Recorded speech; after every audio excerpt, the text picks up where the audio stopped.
Good morning. Welcome back to the Retirement Report. I'm Hank Parrott, your host. All right, we're going to jump right into our 18 again, right? So Gen X is on decks and they are nervous. So when they talk about Generation X, nearly 2/3 are kept up at night thinking about financing their retirement, and 1 in 3 are worried they're not earning enough money to be able to invest for the future. This is one of the concerns. Keep in mind what they've seen, right? The dot-com bust, the housing collapse, the global financial crisis, stagnant wage growth during their formative years. So is it any wonder that they are very concerned about retirement? Here's the danger, though, and this is one of the statistics. Gen Xers long to do better than the average market. So they're so concerned about their finances that they're taking more risk in the way that they invest, and say actively managed funds they believe is a way to do that. In other words, they don't recognize the academic research that we've got. We've got Nobel Prize-winning academic research that shows us that passive management, getting a market return, is going to be what gives you the best odds of success in investing over your lifetime. Active management does not work. That's not to say you may not have little pockets of time where active managers may in fact beat the market.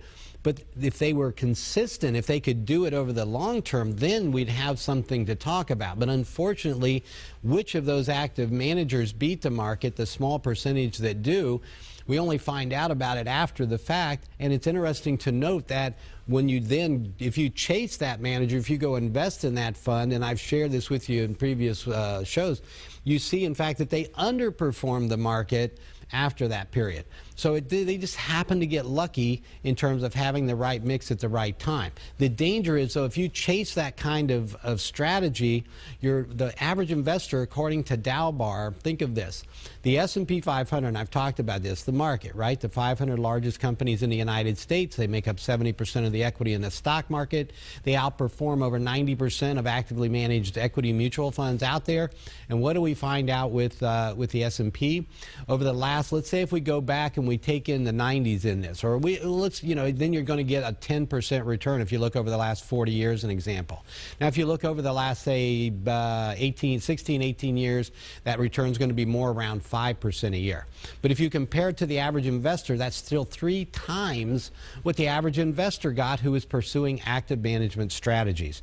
So this is something, when you're concerned, when you're acting out of fear, when you're thinking I've got to make more on my money, and you start chasing speculative type investment strategies, this is where you can really get in trouble. Okay, this is why when when new clients come in, I do an investment analysis based on what they're currently doing, and I show them the risk within that investment strategy that they currently have. Okay, we take a look, we do Morningstar reports, and we dig down in the mutual fund to see what kind of holdings they actually have, what type of turnover ratio, are they generating a lot of turnover, what their returns are, how did they fare during the last 2 bear markets that we have, as well as the bull market times.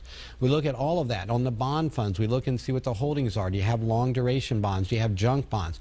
We want to see what kind of risks are in there now. The market right now is doing well, so therefore everything's going to look like it's doing okay. But when the market does go through that tough time, how much risk is in your portfolio, and how much more than the market might you even lose? These are some things you want to know in advance so you can do something about it. All right, next one is caregivers are facing a retirement crisis.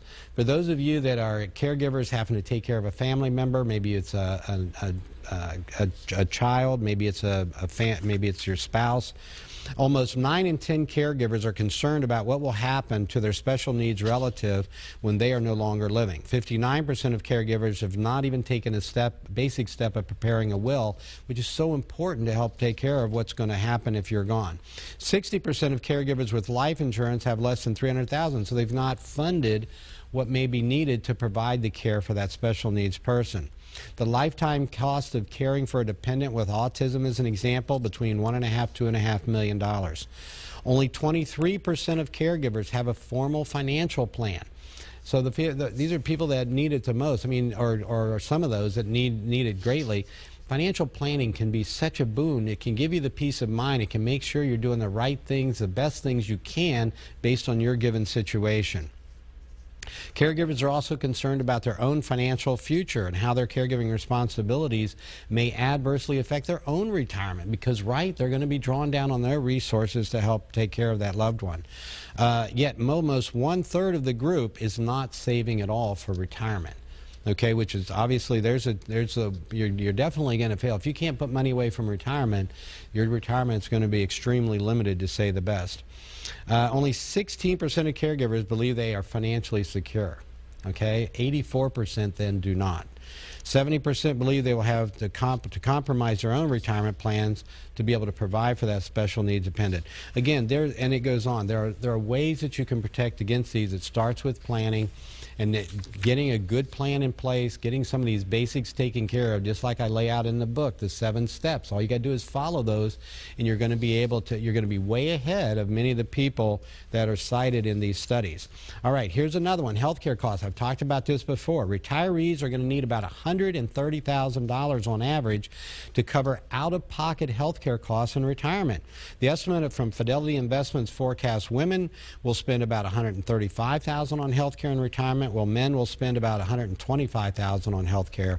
So again, for a couple, added together, it comes out to about $250,000 to $60,000 over their lifetime that the studies show that they will have to spend out of pocket. That's up 18%, by the way, from 2014's estimate. And by the way, the reason women's expenses are higher than men's, of course, is women tend to live longer than men. So this is, again, these are out-of-pocket costs. These are your Medicare premiums. These are your co-pays. These are your out-of-pocket costs for items like hearing aids or eyeglasses. This is your supplement, your Medicare supplement premium plans. All of those costs that you pay out-of-pocket is what adds up to that. So that's even after insurance comes into play.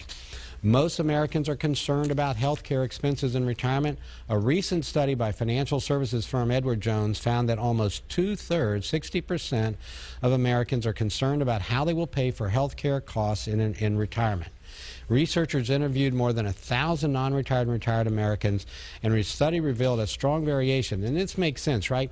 Baby boomers are more concerned. They showed, in fact, almost 70% of baby boomers being concerned of being able to cover health care costs in retirement, compared to only about 20% of those that are younger. All right, which makes sense, right? The baby boomers are seeing that now. They're seeing those health care costs. They're coming to terms with Medicare and the out-of-pocket costs they're still going to have, whereas those that are 20 or 30 years out from retirement, that's not something they're too concerned about right now. They're trying to take care of today.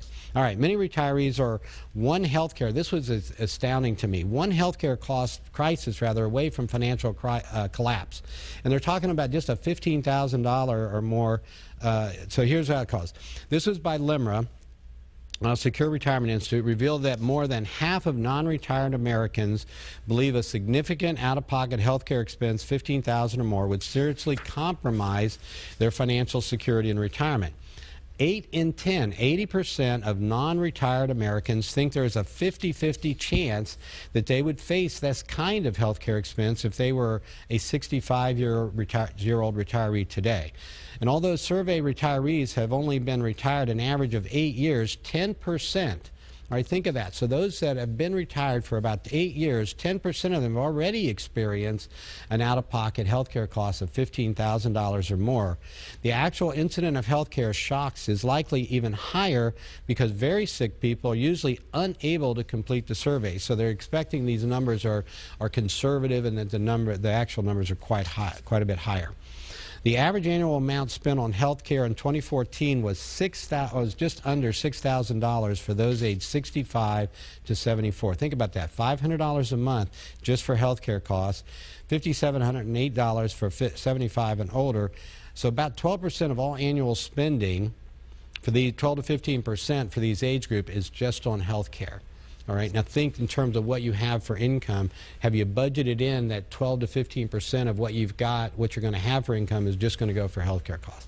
These are some of the things we do when we do planning. All right, we do in fact have exactly that factored in, and we know how we're going to cover it, and we know where the money's going to come from, and we know we're still going to be able to maintain our standard of living and quality of life because we've made the plan, we've got the strategies in place to do that. All right, so we got some more. We've got, in fact, we're up to number 9 is next. So we're going to get into that when we return. Join me here. We'll be right back on the Retirement Report.